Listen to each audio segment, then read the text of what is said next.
અચ્છા, અત્યારે છે ને બધી મહિલાઓ બહુ કમ્પ્લેન કરે કે મારા પતિ વ્યસની ખૂબ છે, માવો ખાય છે, મસાલો ખાય છે.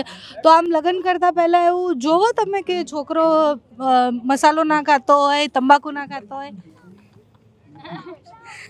હા, અત્યારે આ સમય પ્રમાણે તો એ હવે બહેનોને હું રિક્વેસ્ટ કરું છું કે પૂછવું જ જોઈએ કે ભાઈ તમારે કોઈ વ્યસન નથી ને એમ. અચ્છા, અને કેમ રિક્વેસ્ટ કરો છો? તમારા પતિ ખાય છે, તમને નથી ગમતું?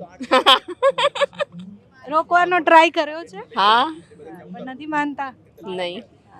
પહેલા વાત કરી હતી આવી લગ્ન પહેલા એવું ઈચ્છા હતી કે ના ભાઈ તંબાકુ ના ખાતા હોવા જોઈએ? પહેલા એવી સમજણ નથી. અચ્છા, કેમ નાની ઉંમરે લગ્ન થયા હતા? નહીં, એવું નથી, પણ ત્યાં હવે શું કહેવાય, થોડું ઘણું શું બાળકોને લઈને અભ્યાસ ને એવું કરતા હોય ને ત્યારે હવે ખબર પડી કે ભાઈ વ્યસન ના હોવું જોઈએ એમ. પહેલા ખબર હતી તમને? વ્યસન કરે છે એમ, હા. અને પછી રોકવાનો ટ્રાય કર્યો પણ નથી રોકાતા. હમ. તો હવે શું સલાહ આપો છો છોકરીઓને? હા, હું કહું છું કે ભાઈ મેરેજ પહેલા પૂછવું જોઈએ કે તમારે કાંઈ વ્યસન નથી ને એમ. અને હોય તો તો લગ્ન નહીં કરવાના. નહીં કરવાના.